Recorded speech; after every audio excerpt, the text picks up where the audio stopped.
que vão ao falecer e deixar a esposa e 2 filhos, tinha um patrimônio de 10 milhões, sendo 7 milhões acumulados durante o casamento e comunhão parcial de bens.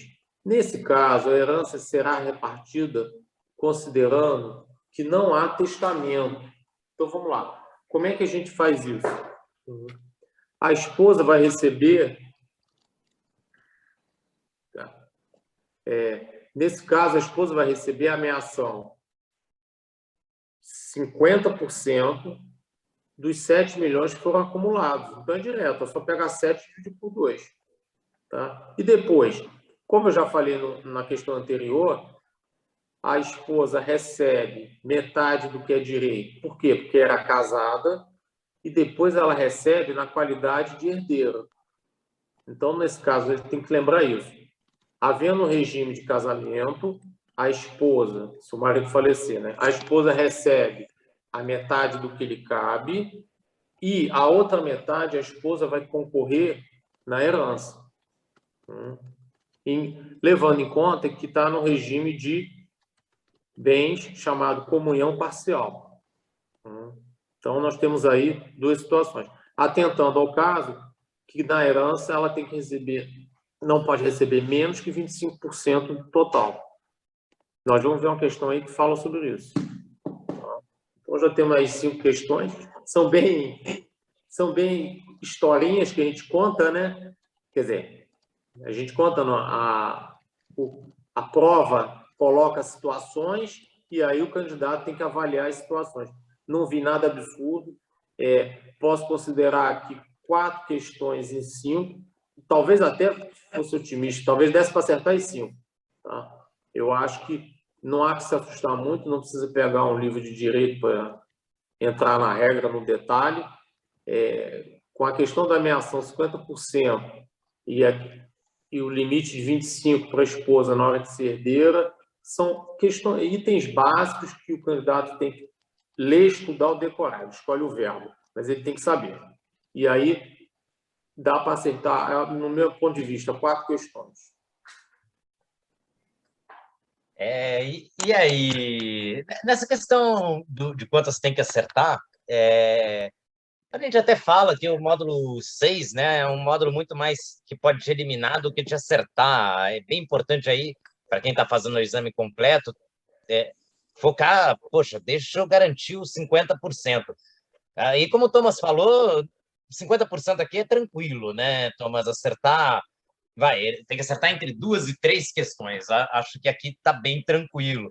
As questões, quando começa a ter ameação, acho que aquela da separação obrigatória, que esse detalhezinho o aluno tem que saber, que, olha, se a separação é obrigatória, aquilo praticamente virou uma comunhão parcial de bens, né? Sim, porque o Supremo decidiu. Aquela que eu acho que o candidato podia errar, por isso que eu falo 4 em 5. Essa é a minha opinião.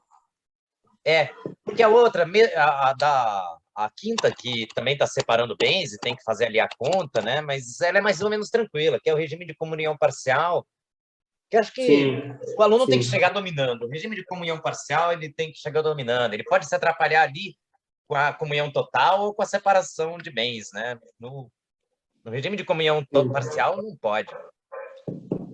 Exatamente. Né? Aí é obrigação. Galera, né? A chave para a galera aí é entender o que a famosa legítima. Porque a gente está acostumado a ver filme, aí vê lá, fulano deixou herança, foi tudo para Beltrano. Aí você vê o povo brigando pelo negócio. E aqui no Brasil não funciona assim. Porque tem a tal da legítima. Né? E se o candidato não entender o que é a legítima, por que existe a legítima e o que quem vai tem o patrimônio, quem vai dispor do patrimônio, seja porque faleceu ou porque quer doar, o que ele pode doar, o que ele pode colocar de testamento, o que não pode. E só isso já tem aí 2, 3 questões assim tranquilas para matar e você passa tranquilo por essa parte. Porque se não tiver esse conceito bem entendido, pode se complicar. Aí vem o regime, aí a pessoa se complica mesmo. Pô, Cristiano, então aqui no Brasil eu não posso falar, você recebe o meu testamento se você passar um ano na Sibéria. Não pode fazer Não isso aí, cara. pode, cara, não pode. Aqui é Brasil. Pedacinho pode, tudo não. Pedacinho pode, né? Porque tá legítima. A legítima é dos herdeiros legais. Não pode. A lei diz, né? Pode. Você só pode pegar Ainda, e ainda metade dá da pano pra legítima. manga, né? Quem participa da legítima, ele pode falar, não, ele estava meio doido. Ele não sabe o que ele estava fazendo. Né? Ainda tem os casos assim ainda. Sabe que eu tive uma tia, uma vez a minha mãe e minhas tias, uma herança muito pequena, dividida em 40, 50 pessoas, né? O problema era se desfazer daquele troço. Aí decidiram lá os primos, todos iam renunciar à herança, ia ficar só um, porque aí ia ficar mais fácil de desenrolar, né? Aí fizeram. 2 tias minhas tiveram que assinar que elas não eram caducas. Elas estavam bravas com esse negócio. Tiveram aqui no psicólogo. Não, essa coisa dos direitos sucessórios dá pano para manga. Vai aparecer coisas engraçadíssimas. Mas realmente. E É tem por isso que essa. mas é um ramo legal, porque na verdade, assim, a gente está acostumado a ver o circo pegar fogo depois que acontece. Quando na verdade o ideal, né, o planejamento sucessório, ele envolve justamente se antecipar o problema, né? E aí existem várias formas de você já deixar preparada a sucessão, independentemente de morte, independente de doação e do que for. O negócio fica muito mais tranquilo, muito mais suave. Aí tem, né, conhecemos vários casos aí do maridão que, né, o cara que tinha 200 famílias, ele já conseguiu fazer patrimônio passar para filho da família que ninguém sabia que existia e todo mundo foi atrás e não entendeu. E aí Eu o gosto cara de falar uma coisa. consegue. Eu gosto de falar uma coisa, Cristiano, que é o seguinte: se tem uma coisa que herdeiro não discute, é a vontade do defunto. O resto, tudo cabe discussão. Então, se foi feito em vida, facilita. Exatamente. Por exemplo, a historinha lá da minha esposa lá no sertão da Paraíba, lá, tem uma casa lá do avô, o pai já morreu, era herança do pai, e agora não tem como vender a casa, porque tem 47 herdeiros numa casa que acho que não vale 5 mil. O que vai acontecer é que a casa vai cair, ninguém olha para casa.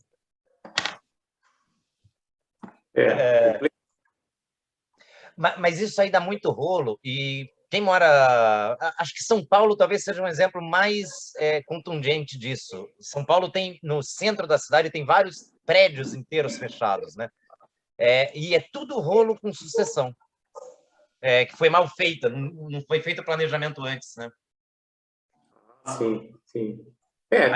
Tem formas de planejar, tem uma forma que é muito utilizada, a família fazer a doação para os filhos em vida. E aí depois, quando abre o inventário, faz o tal da colação e aí vê que está tudo certo, já foi tudo distribuído, vai pagar o imposto, porque o ITMCD já paga sobre a doação, então é como se você antecipasse a herança. Entendeu? Isso hoje em dia é feito. Aí é mais para facilitar a sucessão dos que vão ficar, né? Porque realmente depois que a pessoa vá a óbito, né? Então, vai facilitar a vida, porque não vai precisar fazer inventário, quer dizer, vai fazer até o inventário, mas vai ser bem rápido. Isso é uma questão. Né? Mas só que você tem que o quê? Tirar dinheiro do bolso para pagar o quê? O imposto de transmissão antes, né? E você vai pagar. Né? É uma antecipação. Mas é isso. Mas numa sucessão de um patrimônio razoável, é conveniente, né? Investe esse dinheiro, mas realmente já deixa arrumado. O centro de São Paulo tem realmente muito problema com isso. E o que está muito rolo na divisão é sempre com imóvel, né? Porque o imóvel é uma coisa difícil de vender, ele não tem a liquidez, aí tem que pagar o imposto, aí não tem o dinheiro. É isso aí. Imposto em empresa é coisa que às vezes enrosca na hora do inventário. Se isso for feito em vida, vai ficar bem mais fácil, né? Tem umas coisas hoje em dia interessantes, que tem uma imobiliária, chama Loft, né? Ela está comprando o imóvel do pessoal idoso e está deixando em usufruto até o cara morrer. Aí vai dividir o dinheiro. Quando é uma pessoa que tem um imóvel só, isso pode ser interessante, né? Imóvel só e vários herdeiros. São soluções aí. É uma ideia. É uma ideia. Fazer um usufruto é uma ideia, exatamente.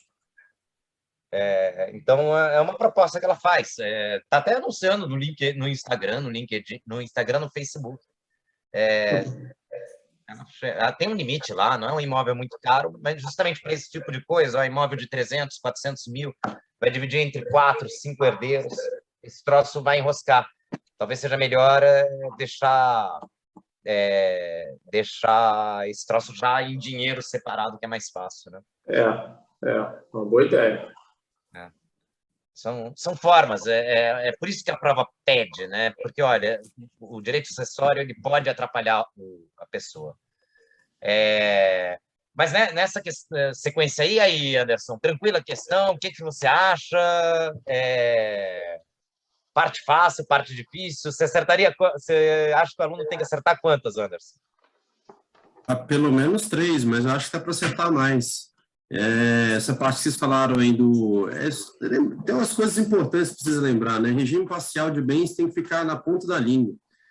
Mais da metade dos regimes de casamento caem todos neles, né? União estável, parcial de bens, união de aquestos, tudo vai cair nessa mesma história aí.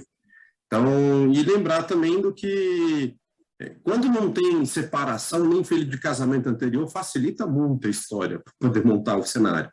Agora, quando começa a entrar de outros casamentos, não é complicado, e nessas ainda não entraram. Então, eu acho que as questões são tidas como fácil. Quando começa a entrar isso daí, aí ela vai para mediano e para difícil. Então, essas aí eu acho que daria para acertar 3, 4 tranquilo. A que não tem filho de outro casamento, né? Eu me lembro que uma vez a gente bolou uma questão... O Kleber não está aqui, eu bolei uma questão com o Kleber. Que a gente fez o enteado ser o que mais ganha.